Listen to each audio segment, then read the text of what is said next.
Assalamualaikum warahmatullahi wabarakatuh. Alhamdulillah wassalatu wassalamu ala Rasulillah Muhammad ibn Abdillah wa ala alihi wa sahbihi wa mawalah. Amma ba'du. Anak-anakku sekalian yang Abi banggakan, mudah-mudahan kita semua sekarang senantiasa berada dalam kebaikan. Bagaimana dengan pembelajaran daringnya? Abi harap kita tidak keberatan, tidak mengeluh, inilah keadaannya, tanpa kita berputus asa dan terus semangat berdoa. Mudah-mudahan suasana ini segera berlalu dan kita kembali normal. Baiklah anak-anakku sekalian, kita lanjutkan materi pembahasan kita.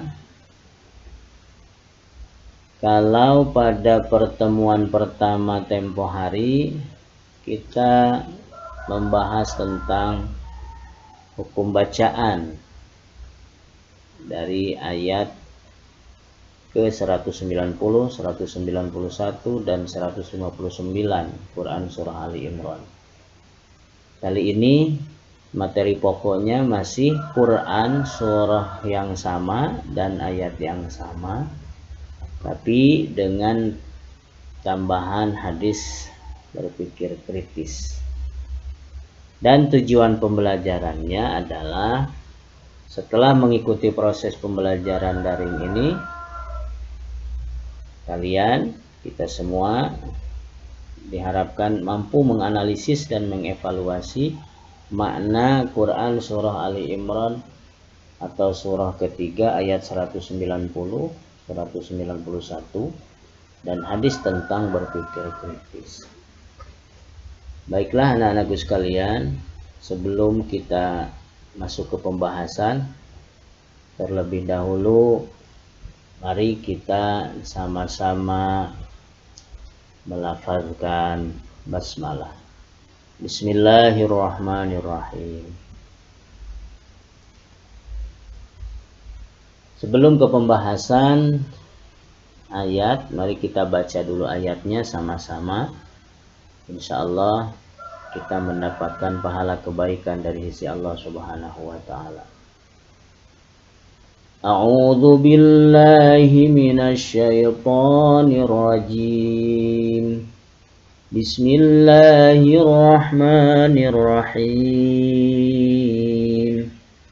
Inna fi khalqis samawati wal ardh wa ikhtilafil laili wan nahar la ayatin li ulil albab alladzina yadhkuruna Allaha qiyaman wa qu'udan wa 'ala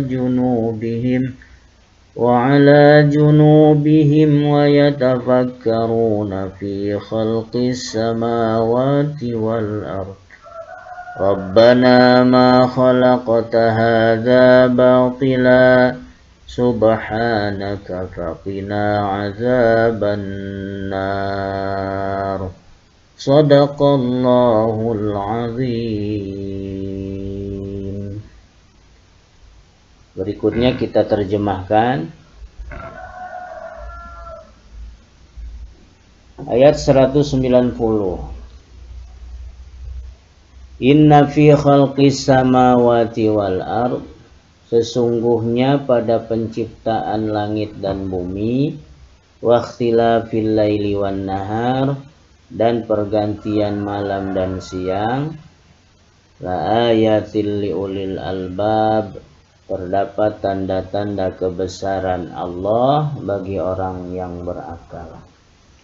Alladzina yadhkuruna Allah, yaitu orang-orang yang mengingat Allah qiyaman wa qu'uda, sambil berdiri, sambil duduk, wa ala junubihim, dan dalam keadaan berbaring, wa yatafakkaruna fi khalqis samawati wal ard, dan memikirkan tentang penciptaan langit dan bumi, seraya mereka berkata, Rabbana ma khalaqta hadza batila, ya Tuhan kami, tidaklah Engkau menciptakan semua ini sia-sia.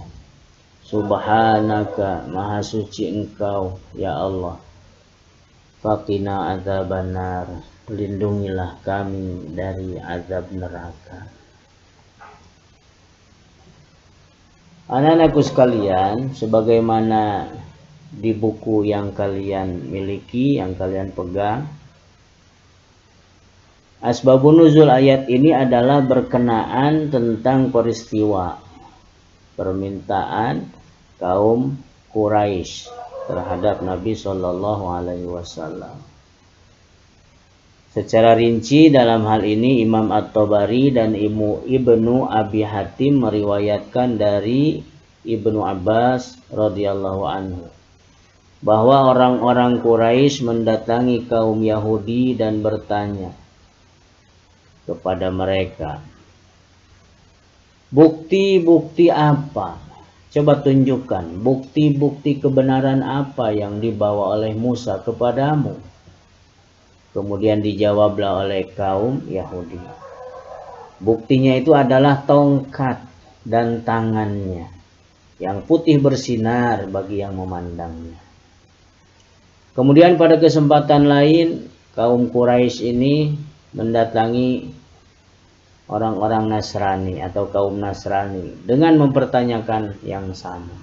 Bagaimana halnya dengan Isa? Maka kaum Nasrani menjawab, Isa itu mukjizatnya bisa menyembuhkan mata yang buta sejak lahir dan menyembuhkan penyakit sofak serta bisa menghidupkan orang yang sudah mati.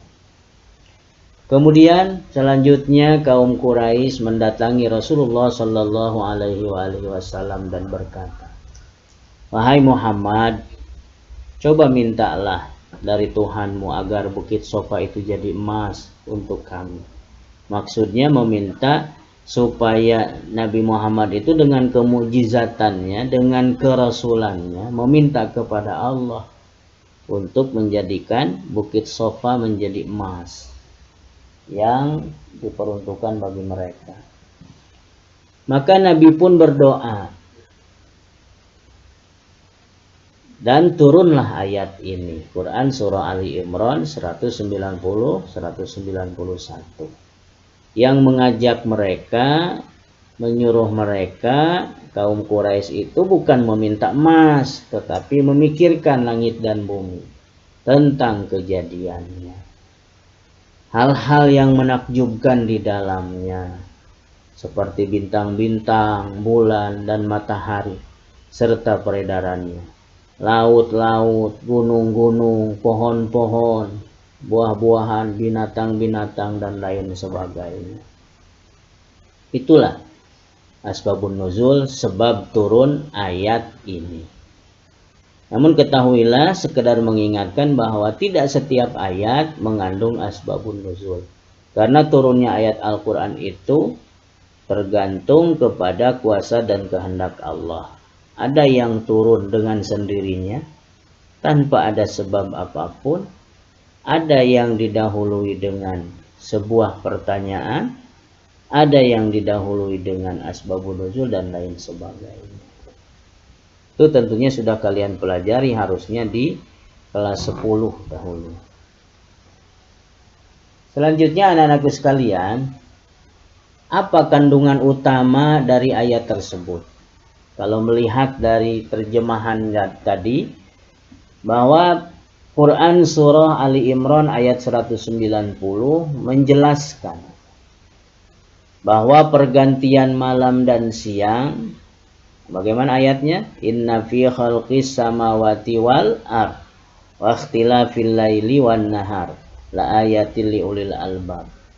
Nah, ayat tersebut menjelaskan bahwa pergantian malam dan siang adalah sebagai tanda kekuasaan Allah Subhanahu wa Ta'ala, hanya bisa diketahui dan hanya bisa diyakini oleh ulul albab, oleh kaum yang berpikir.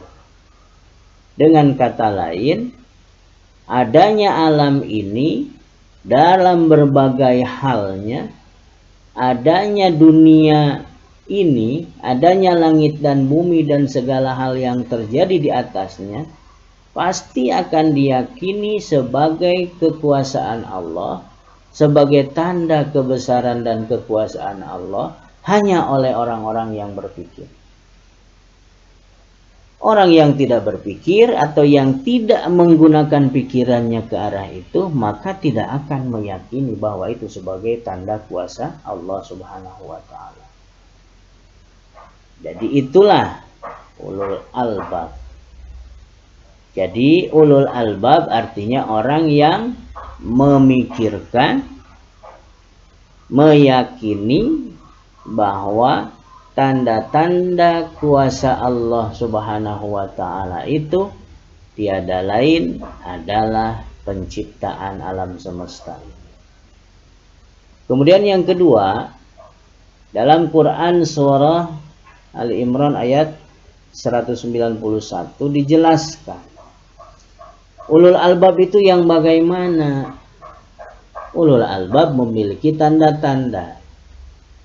Alladzina yadhkurunallah, kalau terjemahnya yang mengingat Allah. Jadi yang pertama tanda-tanda ulul albab adalah senantiasa mengingat Allah. Ingat Allah dimanapun, kapanpun, dalam keadaan bagaimanapun, ingat terhadap Allah Subhanahu wa Ta'ala.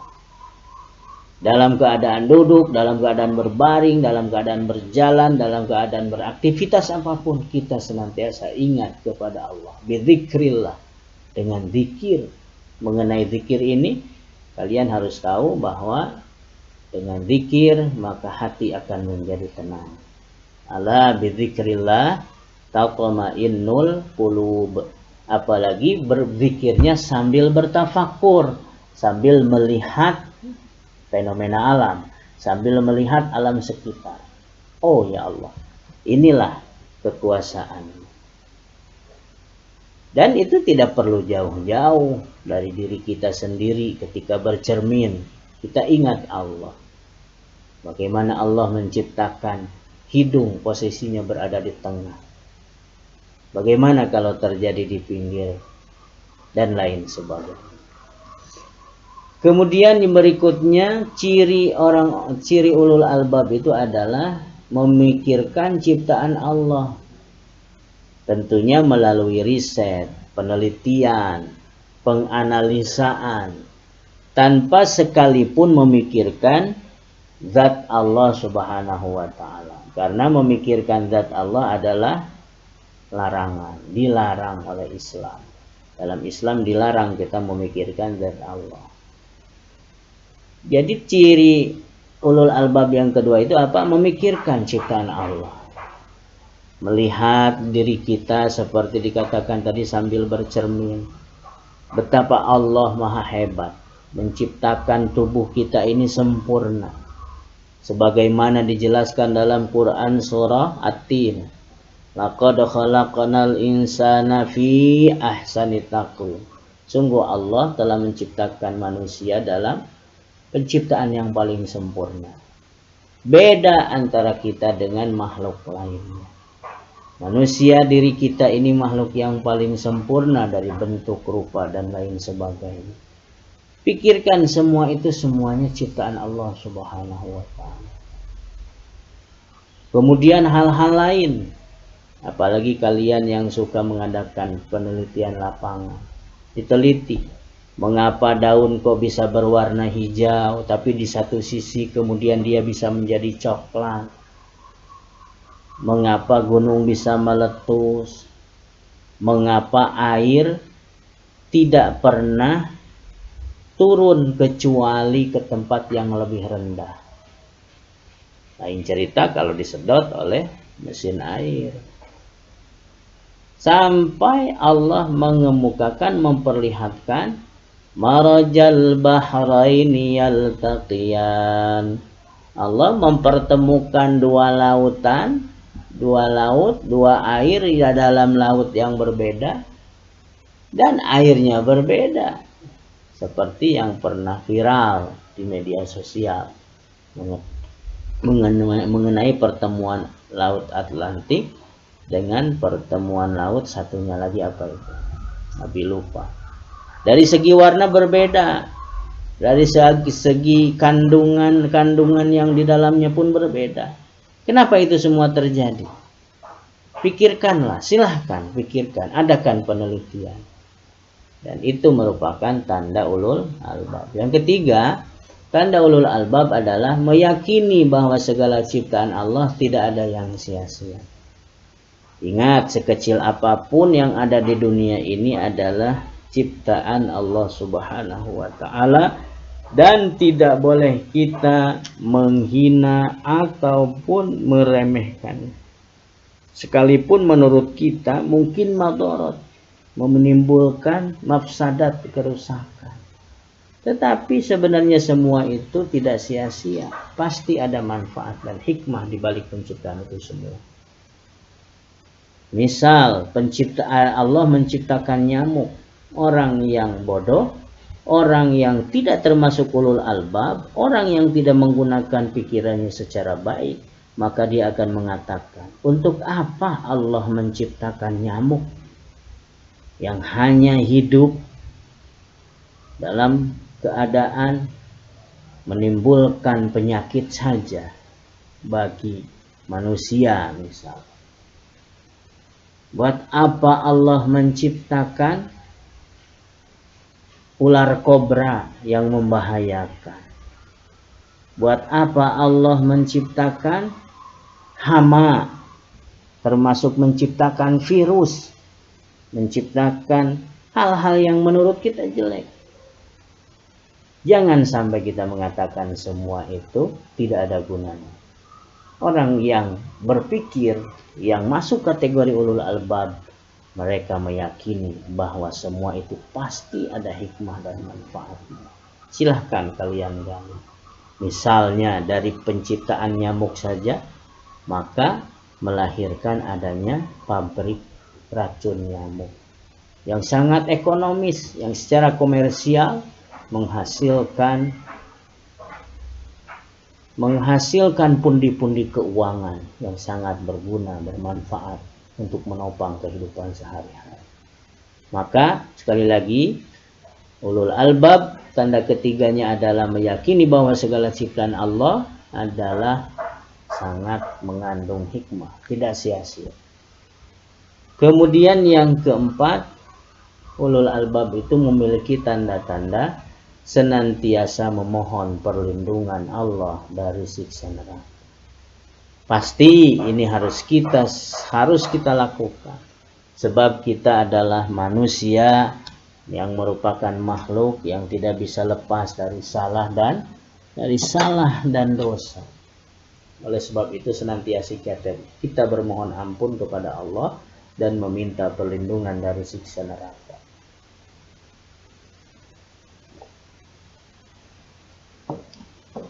Berikutnya, anak-anakku sekalian, Rasulullah Shallallahu Alaihi Wasallam seperti tadi disampaikan, Rasulullah menyuruh kita memikirkan ciptaan Allah dan melarang memikirkan zat Allah. Apa bedanya?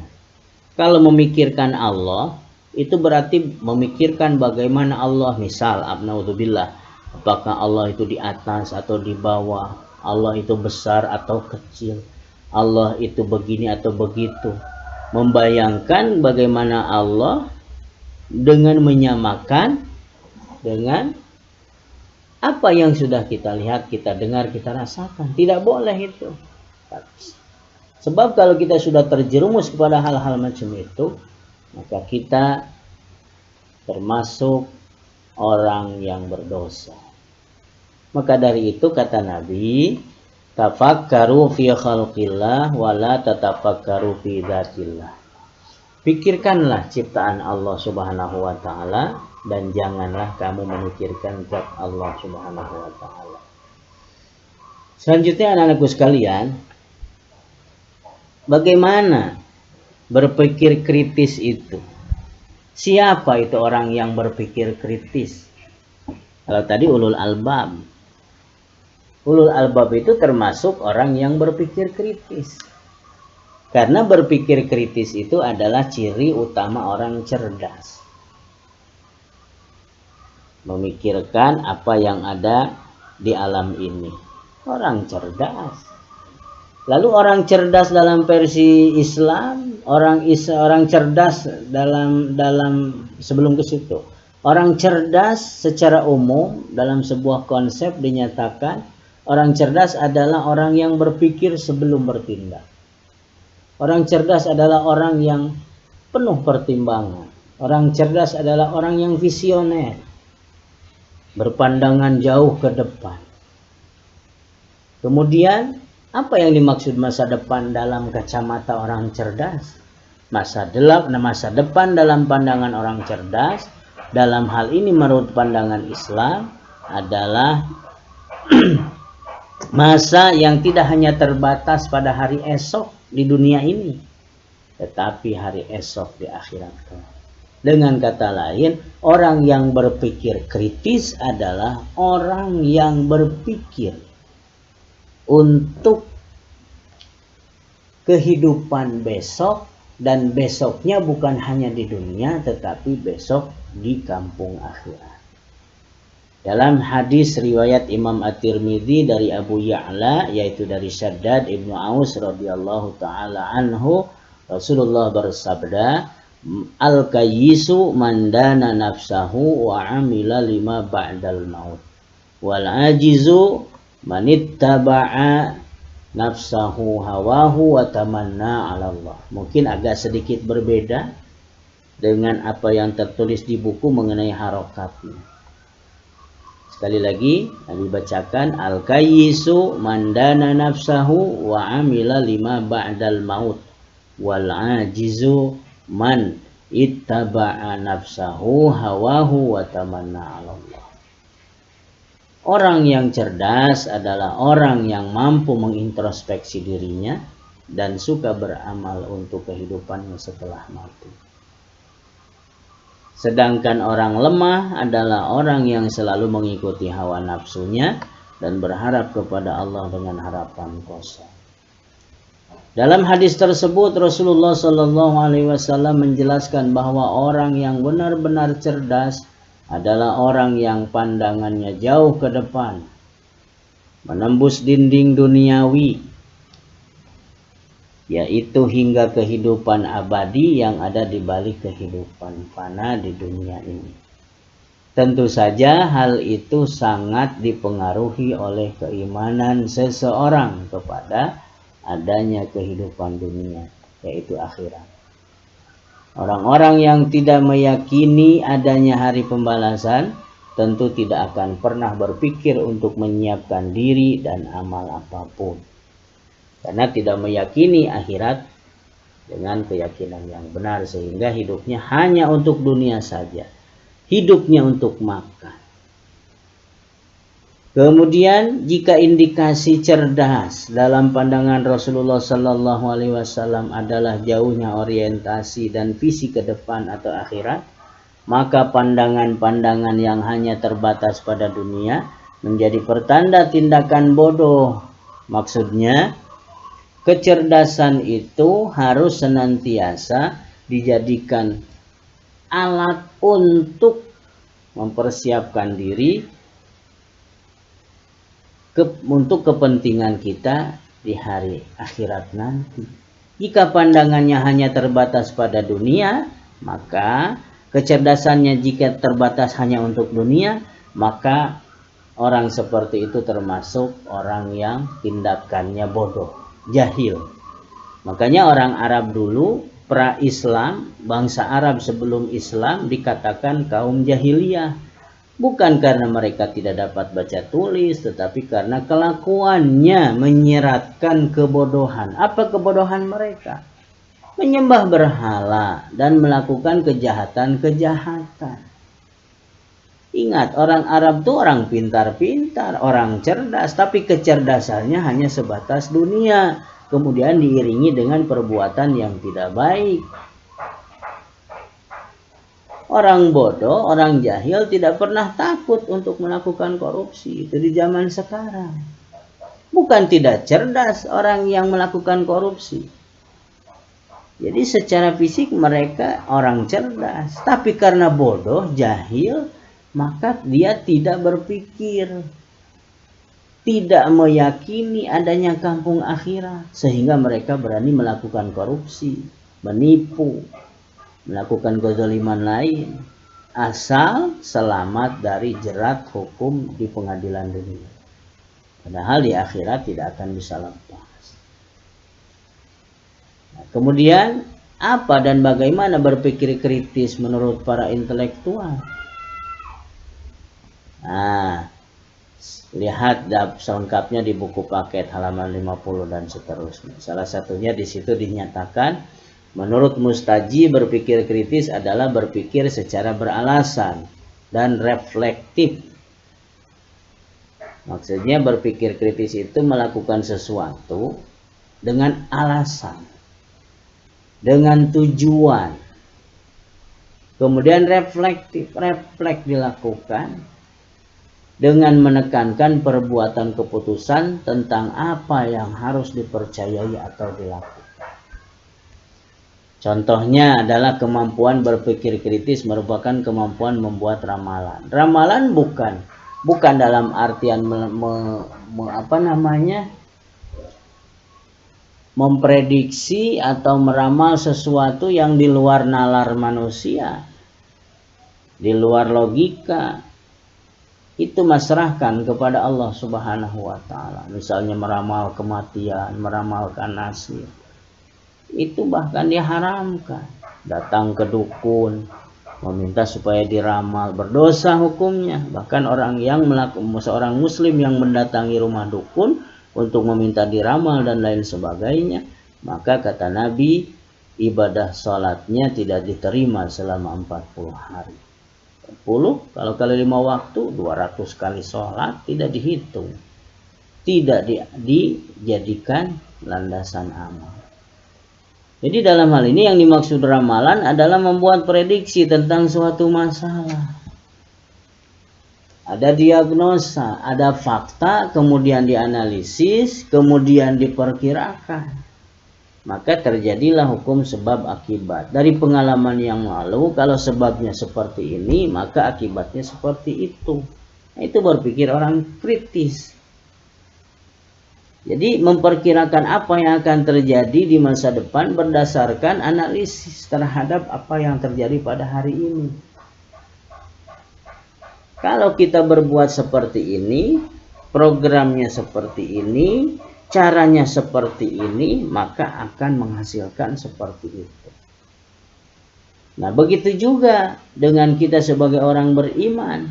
Kalau kita meyakini adanya akhirat, rencanakan, kemudian lakukan perbuatan amal soleh. Kalau kita rajin beramal soleh, di akhirat pun akan mendapat kebaikan. Sebaliknya, kalau kita di dunia ini menjalankan kehidupannya banyak melakukan kejahatan, kejelekan, maka di akhirat pasti mendapatkan kejelekan juga. Ini adalah ramalan dalam artian prediksi bagi setiap manusia yang berbuat baik akan melahirkan kebaikan, berbuat jahat akan melahirkan kejelekan. Di luar itu semua ada kehendak Allah. Kalau Allah berkehendak baik kepada orang jahat, maka orang itu akan menjadi baik. Sebaliknya, kalau Allah berkehendak berkehendak jelek kepada orang baik, maka jelek juga. Tapi yakinlah, Allah tidak akan berbuat kejelekan kepada siapapun karena Allah Maha Baik. Kalaupun ada kejelekan yang ada pada diri kita, itu kembali kepada perilaku kita masing-masing. Maka dari itu sekali lagi berpikir kritis dalam hal ini mampu menganalisis, merencanakan, memprogramkan dan melakukan sesuatu untuk di hari ini, untuk kepentingan di esok hari. Terencana, terprogram. Faman ya'mal mithqala dzarratin khairan yarah. Wa may ya'mal mithqala dzarratin syarran yarah. Siapa yang melakukan kebaikan, Allah akan memperlihatkan balasannya. Begitu juga siapa yang berbuat jelek, berbuat jahat, maka Allah pun akan memperlihatkan balasannya meskipun sebiji zarah.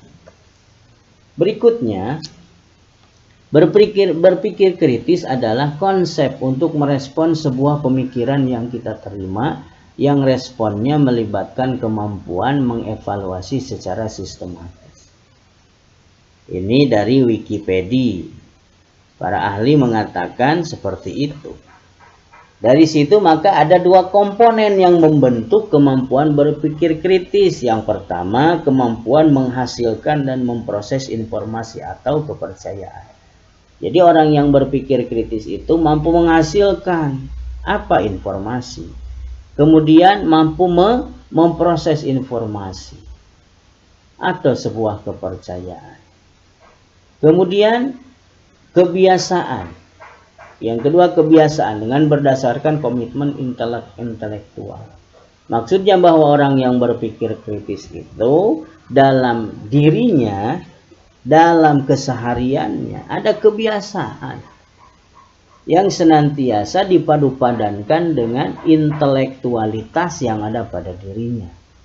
Artinya tidak berpikir asal, tidak bertindak asal, tapi intelektual. Oleh sebab itu, secara terperinci para ahli menyatakan ada 8 karakteristik berpikir kritis. Kalau ada 8 ini dalam diri kalian, insya Allah kalian termasuk orang yang cerdas dan sukses di masa depan. Yang pertama, suka merumuskan pertanyaan. Jadi tidak asal nanya, berpikir dulu bagaimana rumusan pertanyaannya. Bagaimana rangkaian pertanyaannya, terkait apa, tekstual atau kontekstual, dan lain sebagainya. Kedua, melakukan pembatasan masalah. Jadi ketika ngobrol, ketika duduk, apalagi dalam hal belajar, kalau materinya tentang masalah maka masalah itulah yang dihadapi. Jadi konsentrasinya tinggi kalau seperti itu. Selanjutnya, karakter berpikir kritis itu menguji data-data yang diperoleh.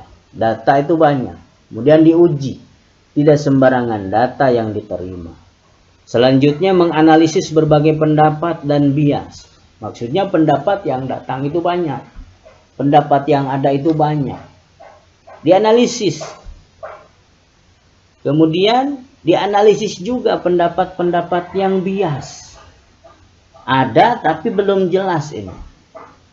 Belum begitu meyakinkan, masih bias, maka itu dianalisis.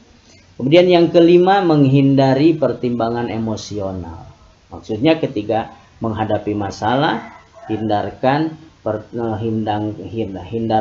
sikap emosional, baik emosional positif maupun negatif. Maksud emosional positif itu terdorong emosi yang begitu berlebihan menghadapi masalah ini. Kalau empati terlalu empati, kalau simpati terlalu simpati, itu sebenarnya tidak baik. Atau sebaliknya, justru dihadapi dengan kemarahan dan lain sebagainya. Kemudian yang keenam, menghindari penyederhanaan yang berlebihan. Bisa juga diartikan dalam hal ini menyepelekan. Ini masalah seperti ini gampang. Jangan sampai seperti itu. Kemudian yang ketujuh, mempertimbangkan berbagai interpretasi atau penafsiran. Ada banyak penafsiran di mana-mana, maka kita pertimbangkan apakah ini sesuai atau tidak, dan lain sebagainya. Kemudian yang terakhir, mentoleransi ambiguitas. Ambiguitas maksudnya keadaan atau pendapat yang ambigu. Ambigu itu multi tafsir, multi penafsiran, multi interpretasi. Ditoleransi karena itu bagian dari keragaman. Karena masing-masing manusia menghadapi masalah bisa berbeda pendapatnya. Kita toleransi saja dengan perbedaan seperti itu. Oke, anak-anakku sekalian, yang terakhir dari pembahasan mengenai itu semua, maka kita harus mengetahui apa sih manfaat berpikir kritis. Yang pertama, manfaat berpikir kritis itu dapat menangkap makna dan hikmah di balik semua ciptaan Allah. Yang kedua, dengan berpikir kritis kita dapat mengoptimalkan pemanfaatan alam untuk kepentingan umat manusia. Yang ketiga, dapat mengambil inspirasi dari semua ciptaan Allah dalam mengembangkan iptek. Keempat, menemukan jawaban dari misteri penciptaan alam melalui riset. Kelima, mengantisipasi terjadinya bahaya dengan memahami gejala dan fenomena alam. Keenam, semakin bersyukur kepada Allah Subhanahu wa Ta'ala atas anugerah akal dan fasilitas lain, baik yang berada di dalam tubuh kita maupun yang ada di alam semesta. Ketujuh, semakin bertambah keyakinan tentang adanya hari pembalasan. Kedelapan, semakin termotivasi untuk menjadi orang yang visioner. Kesembilan, semakin bersemangat dalam mengumpulkan bekal untuk kehidupan di akhirat dengan meningkatkan amal soleh dan meninggalkan kemaksiatan. Kesimpulannya, pertama, orang berpikir kritis menurut Islam adalah orang cerdas yang berpikir jauh ke depan sampai pada kehidupan di akhirat, kemudian mengisi hidupnya dengan amal soleh sebagai bekal kehidupan kedua itu. Kedua, pentingnya mengadakan perenungan tentang ayat-ayat Allah Subhanahu wa Ta'ala dalam Al-Quran untuk mendapatkan pemahaman yang utuh dan menemukan makna yang tersembunyi. Ini makna dari memahami ayat-ayat yang tersurat. Kemudian yang berikutnya, penting juga mengadakan perenungan tentang ayat-ayat kauniyah atau alam semesta untuk mendapatkan inspirasi dalam mengembangkan iptek, dan inilah yang dalam termasuk kategori ayat tersirat. Dan yang terakhir, pentingnya mengadakan penelitian terhadap fenomena alam semesta untuk mengungkap misteri yang terdapat pada aneka ragam makhluk ciptaan Allah Subhanahu wa Ta'ala. Itu saja anak-anakku sekalian untuk materi kedua. Jika ada pertanyaan, silahkan kalian sampaikan di kolom deskripsi di Google Classroom-nya masing-masing. Mudah-mudahan bisa dipahami. Terima kasih atas perhatian. Mohon maaf atas segala kekurangannya. Kita akhiri dengan sama-sama melafadzkan hamdalah. Alhamdulillah.